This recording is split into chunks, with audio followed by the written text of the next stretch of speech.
when I first lived here, a simple incident, but I remember being a left-hand turn signal.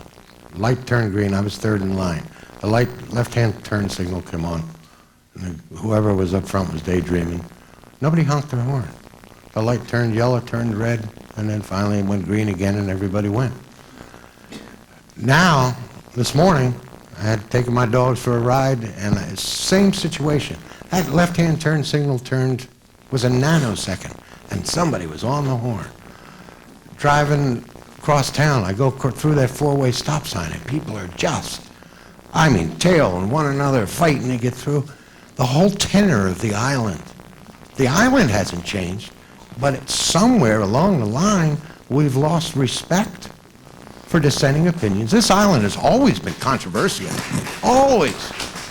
My golly, what could be more controversial than the fact that we became an island? It took, what, 5, 6 times before it passed? And it barely passed. A couple hundred votes. So there's always been controversy, but there was always respect. And nowadays, I go to a council meeting and a local minister stands up and tries to talk about decency in meetings and gets booed in public. That's what's wrong with this island. Sure, there's frustration, but there's ways to improve it, and that's communication, and that's the art of negotiation, and that's building consensus. It's not being special interest. Just once, I want somebody to stand up at that meeting and say, instead of saying, I'm speaking for the people, you people don't listen to the people, I'd like them to say, I'm speaking for some of the people. Some of the people. Not everybody. Everybody is so definite. They're so finite. They're speaking for the people. No, we're all speaking for some of the people. Unfortunately, we only hear our friends and people we agree with, and that's why you think you're speaking for the people.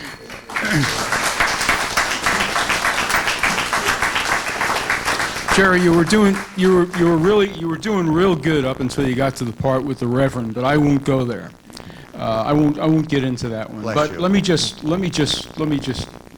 rebut in this fashion very briefly with you as well. What I was hoping, and I truly believe that your ideas of being positive was for both our elected representatives to be positive, as well as those of us who disagree with our elected. I'd like to believe that. Now, you could have proven that to me had you stepped up to the podium last night. I believe you were at that meeting, and you had every opportunity to be able to say to our council, hey, council, you don't have to do this tonight. Let's act positively. Let's be positive here tonight. And let's show these people that we do care about what you're thinking and what you're doing. I really kind of hoped that you would have done that, because I had read your pamphlet before, and it said we need to be positive. You see, Jerry, I don't want to think that what you mean is that because I talk and have problems with our current city government, that just I have to be positive. You see, I could sit home and smoke my cigar and go on my fishing boat, okay? But I don't do that. I come out and I speak to my government, I tell them what hurts me. I tell them what hurts our people. That's being positive, okay? And that's what we need to do, because that's what they need to hear. Thank you.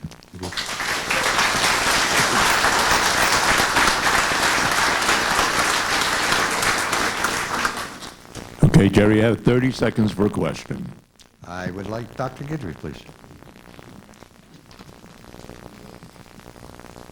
Doctor, I ask you this. I could ask Butch or any number of other candidates, but you were the first to bring it up, so that's why. I've got to understand what the amount of miles left to sewer has to do with the number of units or residences that are sewered. I think we shouldn't be worrying about roads as much as we should be worrying about people. I love that question. The city's own numbers will say that 85% of the toilets on Marco will be on sewer by the end of this current district. Okay, let's just say that's true. So far, they've spent $35 million. Okay, fair enough. They want to spend another $100 million just for 15% more? Are you kidding me? How is that good logic? Stop it now. You've only spent $35 million. Don't spend the other $100 million just for 15% more. The reason that it cost $100 million for the other 15% is because of that fact. It's the roads. When they first started doing the STRP, they did all the roads where there's lots of houses lined up. So you got more bang for your buck, more houses done. The rest of it is houses that are spread out. So it costs a heck of a lot more to get those other 15%. So the answer is stop it right now. You've only spent $35 million and you have 85% done. You know, that should make sewer folks real happy. And it'll make sewer haters real happy too if you stop it right now. Okay? Now, you say it's only cost, I believe there's $35 million that is going to be wasted. There obviously has been a lot of other... Well, we've already had that debate. Oh, I can't respond. I'm sorry. No. My apologies. Go ahead. Well, I'll give you part of my... Well, I No, was gonna go say ahead. Go ahead, Jerry. But anyway, the bottom line is that I still think you need to look at the people and what you're asking, 85. Obviously, to me, it seems like 15% is a special interest group, when 85%. And that's not voters. Now, we're just talking residents and taxpayers. And as I know I'm supposed to be here getting votes, but I'm just trying to look and say something's got to be done for all the people on this island. Thank you. Frank. Frank Recca.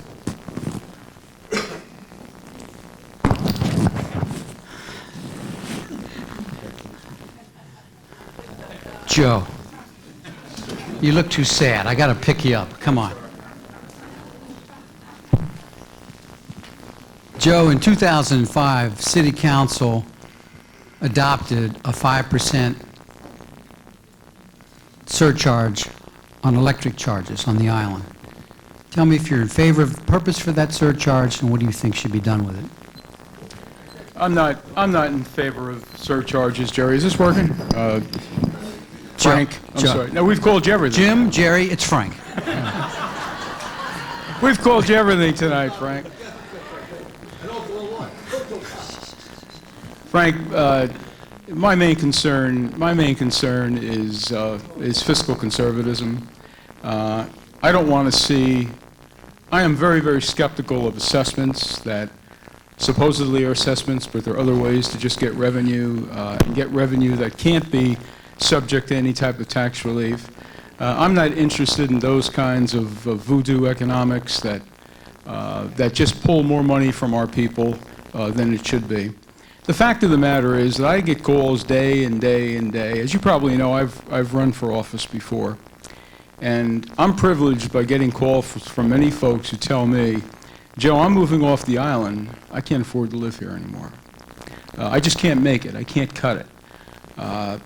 We need to do something. We need to get about some conservatism and look about these various taxes and assessments and things that go on. So, you know, that's the angle I come in, Frank. I'm very, very skeptical of government. My feeling is the more money that government gets, the more money that government spends. And our folks here need a little relief. As a matter of fact, they need a lot of relief. And I hurt for them. I really do. I sincerely do. It's probably the main reason why I am giving up my time, my family's time, my wife's time to try and turn things around and make it better. And that's where I come from. Joe, real quick, just again, just briefly, the answer to my question. Do you support the objective of that 5% surcharge? No, I don't. All right. Why? Okay. I don't, Frank. I've answered your question. All right. The 5% surcharge imposed on our electric bill in 2005 was for the stated singular purpose to underground our utilities. A laudable objective. Protects us from storms, hurricanes, et cetera, less outages, less transformer breakdown. a laudable goal. Now, again, government can be very creative when it comes to coming up with money. I do support the objective of that surcharge. Now, what they've done is taken that surcharge and somehow let it also pay for the streetlights and the maintenance of the streetlights. And I think when you tell the people what you're putting a surcharge on for, you need to stick to the purpose upon which you sold that surcharge. It's a lot of money. So as a result, we don't currently have a whole lot of money in that fund to continue the undergrounding of our utilities. That kind of decision-making needs to be fixed. Thank you.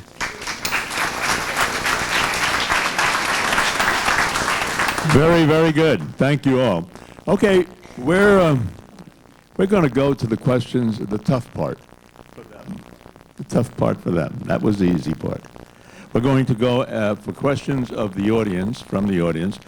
And before we get there, where is Mark? Mark, would you please make the microphones that are at the tables hot? And the procedure that we'll follow here is we'll select randomly questions from the audience.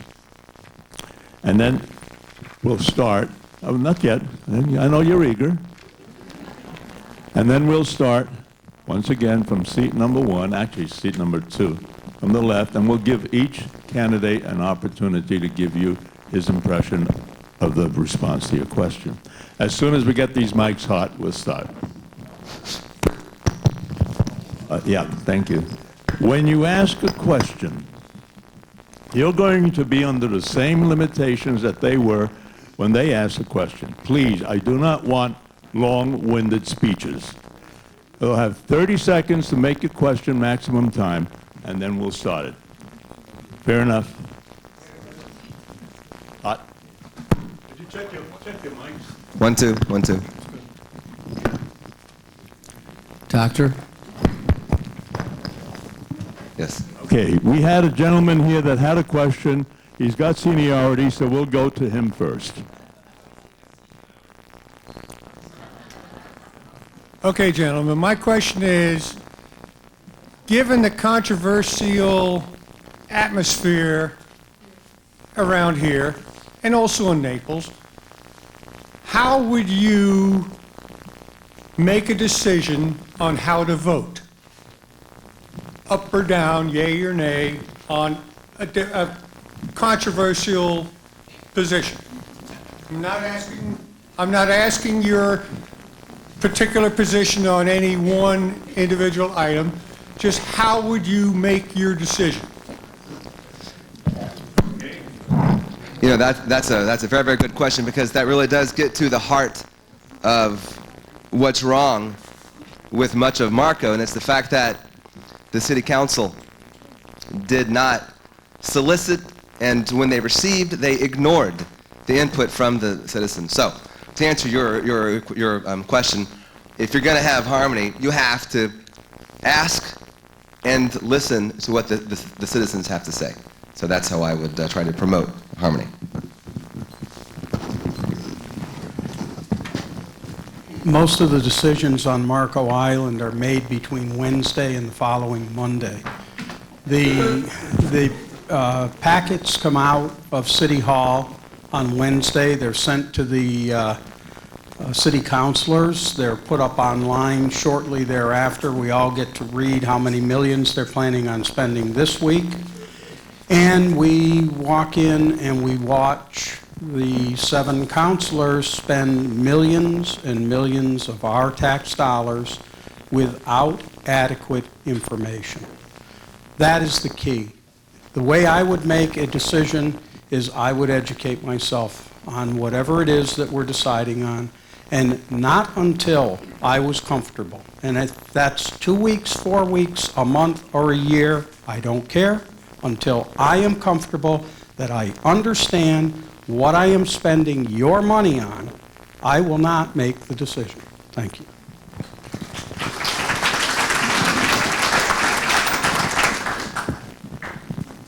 Understanding the question is the most important thing, and that's something that needs to be studied. You just can't jump to an answer, and you have to research the answer. It's not only what's on the yellow sheets that are provided to the city councilor, but it's also the other information, the follow-up information. That information needs to be brought to them on Wednesday so that they can read it and go through it over the weekend.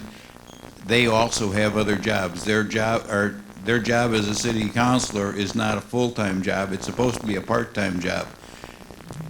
With that said, it's a lot of research and coming up with an answer. You just can't come up with an answer off the top of your head.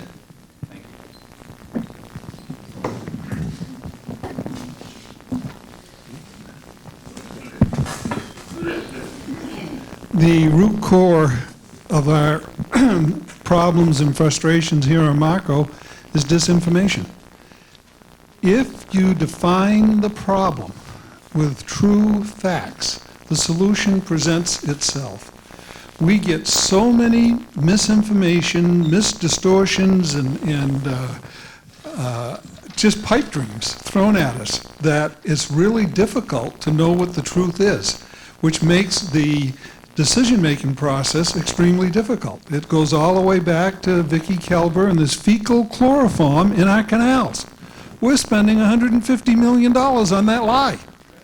And if you find what the truth is, define the truth, then the decision makes itself. And I think you have to go to the people that are impacted and allow them to have a role in the decision. If they're impacted, if it's their money, they've got a right to make their role felt. And once you come to a decision, you have to sell it to the people. And if you can't sell it to the people, it's probably the wrong decision, and you don't go forward with it.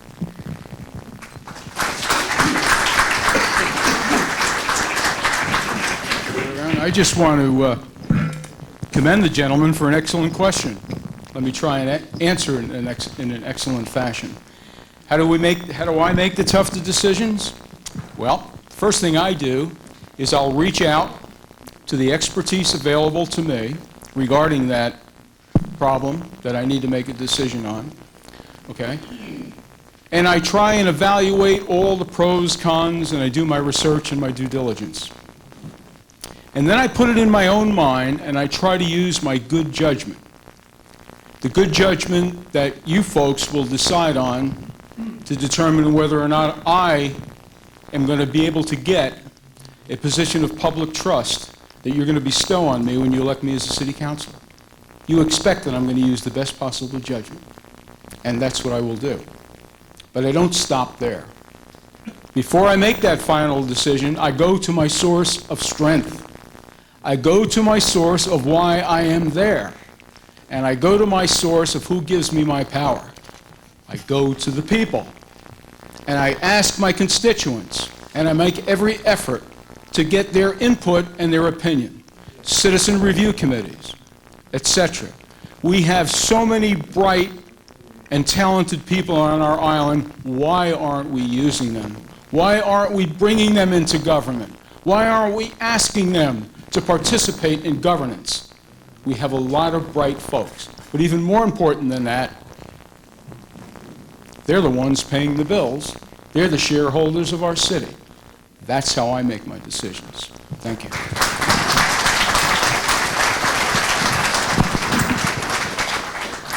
Joseph, it must be something in the holy water, that early mass, because I totally agree with what you say.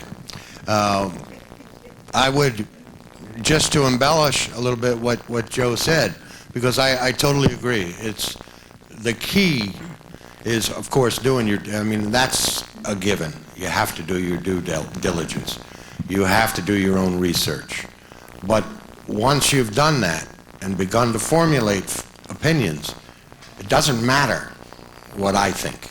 What's important is what do the people want to do. And I think what's important is exactly what Joe talked about, and that is citizen councils.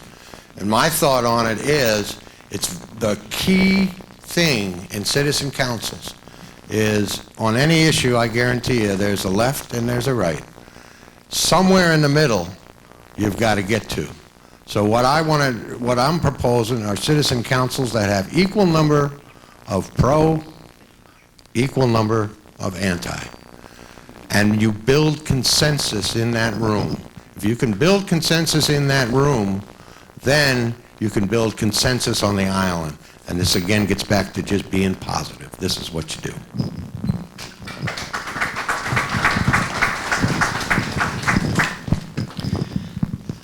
I need to be more honest and differ a little bit from what you've heard. We all want to say, we're all going to make communication great, the best, better. You'll have a direct voice. We'll form 50 committees, and we'll listen to the people. I can tell you that isn't the total truth. I've been on city council in my other life. There are times you have to make tough decisions, decisions that aren't going to be supported by the majority. That's the reality, folks. Obviously, we need more involvement in this community. Obviously, we need more advisory groups to council. For example, if I said to you today, I will listen to the majority, you're the people, you pay the bills, and then I ask you if you're willing to pay $4 million for a Caxambas bridge that serves for 30 people, what do you think the vote's going to be? It's a dumb question, isn't it? Because we'd all go in the little booth and go no, or we'd all show up at council and say, hell no, we're not for that. Now, it's my obligation to be a leader, to acquiesce to the, quote, demands of the majority in that situation, and to heck with the people living on the other side of that bridge? No, that's not my responsibility. We have 15 bridges on Marco. We're responsible for all of them, for all the people. Thank you.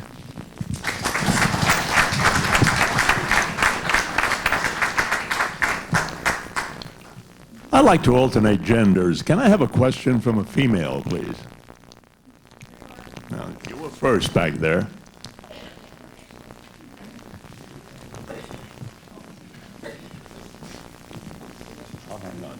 Okay. My question to the candidates is, first of all, we're talking about the sewers and the rest of it and the contentiousness that goes on. What I'm interested in is, maybe in another 20 years we'll want to sell, but in 8 years, which would be 2 terms for each of you, what do you see Marco Island being? What are your visions for this beautiful piece of paradise? Good. Dr. Guidry. Well, that's a great question. You know, I guess it comes down to what is important to the island, and to fairly answer that sort of a question, you need to ask that of the people. What I would do, first thing I would do is I would set a poll. Hey guys, what is important to you? Is it something that's necessary, something that's needed, or something that's nice to have? And then you have to prioritize those wishes that the island has. But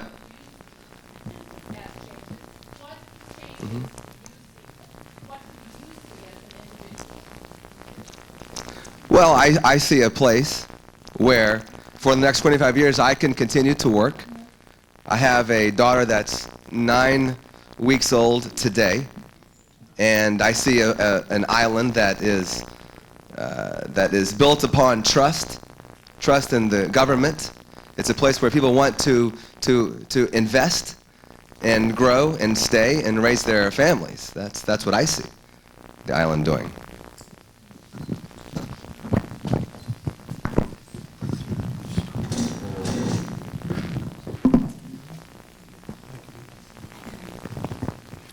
I see paradise, and not in 8 years, hopefully in 2 years or less. We need to end the construction. We need to clean up the way the city looks when we drive into it, so that people coming here get the same feeling that my wife and I got when we came across that bridge in 1998. We knew that we were going to come here and live the rest of our lives here. This is and was and can again be paradise. We will have the most beautiful island possible. We will have a utility that works for our people. We will all have reuse water. We will be a friend to South Florida Water Management District rather than the biggest pig at the end of the pipe.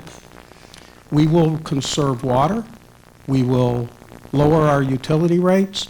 We will live once again in paradise.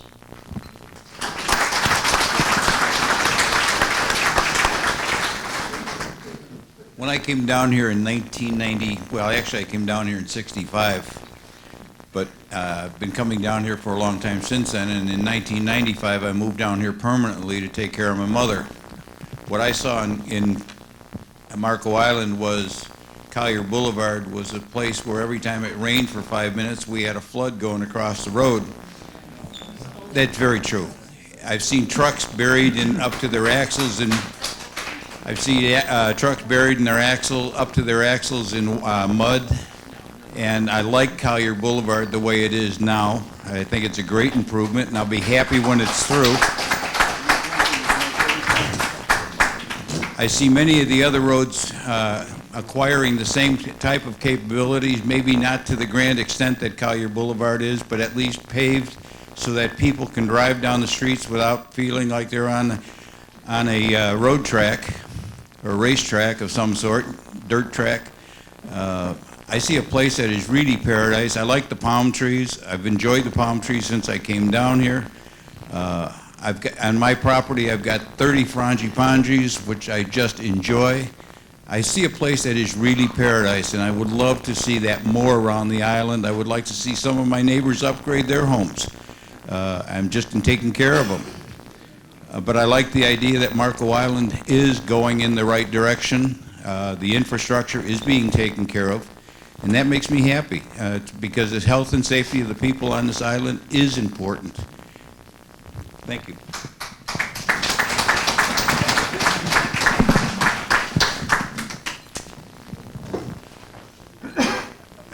I think my vision's a little shorter. First of all, I would propose that we have 2-year term limits. I think 4-year term limits is way too long, but that's a different subject. I firmly believe that we can stop the construction, clean up the island, restore it to what it was 4 years ago. Make it an appealing and pleasing place to come. Restore the desirability factor. That will bring the real estate values back. It'll bring the commercial businesses back. I came from Falmouth, Massachusetts, Buzzards Bay, Massachusetts, Chatham, Massachusetts, coincidentally, Lake Tahoe, and I lived at various resort communities that went through a very slow growth. There's no need to do it all today. We don't have to make this happen in 4 years. If we need a sewer system, we can do it in 15 years. Because this sewer system's no emergency. Much of the things that we're doing today could easily be done on a much more rational basis. I run a major